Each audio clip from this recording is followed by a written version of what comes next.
Hello hi ನಮಸ್ಕಾರ. ನಮ್ಮ ಚಾನಲ್ನ ಇನ್ನೂ ಯಾರು ಸಬ್ಸ್ಕ್ರೈಬ್ ಮಾಡಿಲ್ವೋ ಸಬ್ಸ್ಕ್ರೈಬ್ ಮಾಡಿ ಮತ್ತು ಶೇರ್ ಮಾಡಿ, ಲೈಕ್ ಮಾಡಿ. ಇಂದಿನ ಸಂಚಿಕೆಯಲ್ಲಿ ವಿಕ್ರಮ್ ಅವರು ಇಲ್ಲಿ ಹೊರಗಡೆ ಮಲ್ಕೊಂಡಿರ್ತಾರೆ. ಸೊಳ್ಳೆ ಕಚ್ಚಿಸ್ಕೊಂಡು ಮತ್ತು ಚಳಿ ಆಗ್ತಾ ಇರುತ್ತೆ. ಆ ಕಡೆಯಿಂದ ಜಯ ಅವರು ಅವನಿಗೆ ಬೆಡ್ಶೀಟ್ ತಂದುಬಿಟ್ಟು ಹೊಚ್ಚೋಕ್ಕೆ ಕೊಡ್ತಾರೆ. ಅಷ್ಟೊತ್ತಿಗೆ ವೇದ ಅದನ್ನೆಲ್ಲ ನೋಡಿಬಿಟ್ಟು ಏನು ಮಾಡಿರ್ತಾಳೆ, ನೋಡಿ ಕೆಳಗಡೆ ಬರ್ತಾಳೆ. ಪ್ರೀತಮ್ ಪ್ರೀತಮ್ ಅಂತ ಹೇಳ್ಬಿಟ್ಟು ಕೂತ್ಕೊಂಡು ಬರ್ತಾಳೆ. ಆವಾಗ ಜಯ ಗಾಬರಿ ಆಗ್ಬಿಟ್ಟು ಅವರು ಕೂಡ ಅವ್ರ ಹಿಂದೆನೇ ಬರ್ತಾರೆ. ಏನಾಯಿತು ವೇದ ಅಂತ ಪ್ರೀತಮ್ ಅವ್ರು ಕೇಳ್ತಾರೆ. ಕೇಳಿದಾಗ ಇಲ್ಲ ಮಸ್ಕಿಟೋಸ್ ನಟ್ಟಿದ್ದಾನೆ ಕೊಡಿ ಅಂತ ಹೇಳಿದಾಗ, ಮಸ್ಕಿಟೋಸ್ ನಟ್ಟಿಲ್ಲ, ನಿಮ್ಗೆ ಬೇಕಾದರೆ ಇವಾಗಲೇ ಬುಕ್ ಮಾಡಿ ತರಿಸೋಣ ಅಂತ ಹೇಳ್ಬಿಟ್ಟು ಬುಕ್ ಮಾಡಿಬಿಟ್ಟು ತರ್ಸೋಕ್ಕೆ ಇದು ಮಾಡ್ತಾರೆ. ಸ್ವಲ್ಪ ಹೊತ್ತು ವೆಯ್ಟ್ ಮಾಡ್ತಾಳೆ ವೇದ ಬರಲಿಲ್ಲ ಅಂತ. ಆಮೇಲೆ ಮಸ್ಕಿಟೋಸ್ ನಟ್ ಬರುತ್ತೆ. ಪ್ರೀತಮ್ ಅವರು ವಿಕ್ರಮ್ನ ನೋಡು, ನಾನು ನನ್ನ ವೇದ ಮಲ್ಕೊಳ್ಳೋದು ಇದರಲ್ಲಿ ಅಂತ ಹೇಳ್ಬಿಟ್ಟು ಹೋಗ್ತಾನೆ. ಅಷ್ಟೊತ್ತಿಗೆ ಇವರು ಜಡ್ಜ್ ಮೂರ್ತಿ ಅವ್ರ ಫೋನ್ ಬರುತ್ತೆ. ಬಂದಾಗ ಹೌದು ವಿಕ್ರಮ್, ನಿನಗೆ ಗೊತ್ತಾಯಿತು ಈ ಮೆಡಿಸಿನ್ ಚೇಂಜ್ ಆಗಿದೆ ಅಂತ, ಪ್ರೀತಮ್ ಮೆಡಿಸಿನ್ ಕೊಡೋದು ಚೇಂಜ್ ಆಗಿದೆ ಅಂತ ನಿನಗೆ ಗೊತ್ತಾಯಿತು ಅಂತ ಕೇಳ್ತಾರೆ. ವಿಕ್ರಮ್ ಅವ್ರು ಏನು ಹೇಳ್ತಾರೆ ಅಂದರೆ, ಇಲ್ಲ ಸರ್, ಪ್ರೀತಮ್ ಯಾವಾಗ್ಲೂ ಏನು ಹೇಳ್ತಾರೆ ಅಂದರೆ, ನೀವು ತಿಪ್ಪರ್ಲಾಗ ಹಾಕಿದ್ರು ಕೂಡ ವೇದ ನೆನಪು ಮರುಕಳಿಸ್ಲಿಕ್ಕೆ ಸಾಧ್ಯನೇ ಇಲ್ಲ ಅಂತ ಹೇಳ್ತಾನೆ ಇದ್ದಾರಲ್ಲ, ಅದಕ್ಕೋಸ್ಕರ ನನಗೆ ಅದು ಟ್ಯಾಬ್ಲೆಟ್ ಮೇಲೆ ಡೌಟ್ ಬಂತು. ಸೊ ನಿಮಗೆ ಕಳಿಸಿದ್ದೀನಿ, ನಿಮಗೆ ಚೆಕ್ ಮಾಡೋಕ್ಕೆ ಕಳಿಸಿದ್ದೀನಿ. ನಾನೇ ಬರ್ಬೋದಿತ್ತು, ಬರೋಕ್ಕಾಗಲ್ಲ. ವೇದನ ಬಿಟ್ಟು ನಾನು ಎಲ್ಲಿ ಒಂದು ಕ್ಷಣನೂ ಹೋಗೋಕ್ಕಾಗಲ್ಲ. ಆ ಪ್ರೀತಮ್ ಮೇಲೆ ನನಗೆ ಅಷ್ಟೊಂದು ಕೆಟ್ಟದಾಗಿ ಡೌಟ್ ಇದೆ ಅಂತ ಹೇಳ್ತಾರೆ.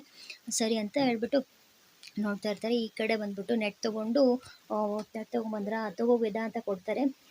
ವೇದ ಏನು ಹೇಳ್ತಾಳೆ, ಇದು ನನಗಲ್ಲ, ಬೇಡ ಅಂತ ಹೇಳ್ಬಿಟ್ಟು ಅಂತ ಕೇಳಿದಾಗ, ಇಲ್ಲ ಹಿಡ್ಕೊಳ್ಳಿ ಇದನ್ನ ಅಂತ ಹೇಳ್ಬಿಟ್ಟು ಒಳಗಡೆ ಹೋಗಿ ಅವಳೆ ಹಾಸಿಗೆ ತೊಗೊಂಡು ಬರ್ತಾಳೆ. ಹಾಸಿಗೆ ತೊಗೊಂಡು ಹೊರಗಡೆ ಬಂದ್ಬಿಟ್ಟು ಬನ್ನಿ ಪ್ರೀತಮ್ ನನ್ನ ಜೊತೆ ಬನ್ನಿ ಅಂತ ಹೇಳ್ಬಿಟ್ಟು ಹೊರಗಡೆ ಹೋಗಿ ವಿಕ್ರಮ್ ಎಲ್ಲಿರ್ತಾನೋ ಅಲ್ಲಿಗೆ ಹೋಗ್ಬಿಟ್ಟು, ಬನ್ನಿ ಪ್ರೀತಮ್ ಇದನ್ನ ಹಾಸಿ ಅಂತ ಹೇಳ್ಬಿಟ್ಟು ಕೊಡ್ತಾಳೆ. ಆವಾಗೆಲ್ಲ ಹಾಸಿಗೆ ಎಲ್ಲ ಹಾಸ್ತಾನೆ ಪ್ರೀತಮ್ ಹಾಸ್ಬಿಟ್ಟು, ಬಾ ವೇದ ಮಲ್ಕೊಳ್ಳೋಣ ಅಂತ ಕೈ ಹಿಡಿದು ಜಗ್ತಾನೆ ಅವಳನ್ನ. ಕೈ ಹಿಡಿದು ಜಗ್ದಾಗ ಗುಂಡ ಬಿಡು ಅಂತ ಹಿಂಗೆ ಇದು ಮಾಡ್ತಾರೆ. ಗುಂಡ ಅಂತ ಚೀರ್ತಾಳೆ ಇವಳು. ಆವಾಗ ಫುಲ್ ಎಲ್ಲರೂ ಶಾಕ್ ಆಗಿಬಿಡ್ತಾರೆ. ಶಾಕ್ ಆಗಿಬಿಟ್ಟು ಗುಂಡ ಅನ್ಲ ಅಂತ ಹೇಳ್ಬಿಟ್ಟು ಪ್ರೀತಮ್ಗೂ ಫುಲ್ ಶಾಕ್ ಆಗ್ಬಿಟ್ಟು ಏನು ಮಾಡ್ತಾನೆ, ಹಿಡ್ದಿರೋ ಕೈನ ಸಡನ್ನಾಗಿ ಬಿಡ್ತಾನೆ.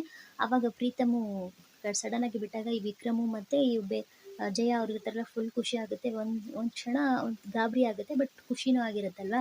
ಖುಷಿ ಆಗ್ಬಿಟ್ಟು ನೋಡ್ತಾ ಇರ್ತಾರೆ. ಈ ವೇದನೂ ಈ ಕಡೆ ಫುಲ್ ಶಾಕ್ ಆಗಿಬಿಟ್ಟು ನೋಡ್ತಾ ಇರ್ತಾಳೆ. ಓ ಅಲ್ಲ, ವಿಕ್ರಮ್ ಅಲ್ವಾ ನೀವು ಅಂತ ಹೇಳ್ಬಿಟ್ಟು, ವಿಕ್ರಮ್ ಇನ್ಮೇಲೆ ನೀವು ಎಲ್ಲಿ ಮಲ್ಗೋದು ಬೇಡ, ಇಲ್ಲಿ ಆರಾಮಾಗಿ ಮಲ್ಕೊಳ್ಳಿ ಇದರಲ್ಲಿ ಅಂತ ಹೇಳ್ಬಿಟ್ಟು ಹೇಳ್ತಾಳೆ. ಸರಿ ಆಯಿತು ಅಂತ ಇವ್ರು ಫುಲ್ ವಿಕ್ರಮ್ ಖುಷಿ ಆಗಿಬಿಟ್ಟಿರುತ್ತೆ, ಜಯಾಗೂ ಖುಷಿ ಆಗಿರುತ್ತೆ. ಆದರೆ ಪ್ರೀತಮ್ಗೆ ಮಾತ್ರ ತುಂಬಾ ಫುಲ್ ಕೋಪ ಬಂದುಬಿಟ್ಟಿರುತ್ತೆ. ಕೋಪನೂ ಆಗಿರುತ್ತೆ, ಈ ಕಡೆ ಶಾಕ್ನೂ ಆಗಿರುತ್ತೆ. ಆದಾಗ ನೋಡಿಕೊಂಡು ನಿಂತ್ಕೊಂಡ್ಬಿಟ್ಟಿರ್ತಾರೆ. ಇಲ್ಲಿಗೆ ಈ ಸಂಚಿಕೆ ಮುಕ್ತಾಯವಾಗಿದೆ. ಮತ್ತು ಮುಂದಿನ ಸಂಚಿಕೆಯನ್ನು ನೋಡಲು ನಮ್ಮ ಚಾನಲ್ನ ಸಬ್ಸ್ಕ್ರೈಬ್ ಮಾಡಿ, ಶೇರ್ ಮಾಡಿ, ಲೈಕ್ ಮಾಡಿ. ಇಲ್ಲಿಗೆ ಸಂಚಿಕೆ ಮುಕ್ತಾಯವಾಗಿದೆ. ಮುಂದಿನ ಸಂಚಿಕೆ ನೋಡೋಣ. Thank you.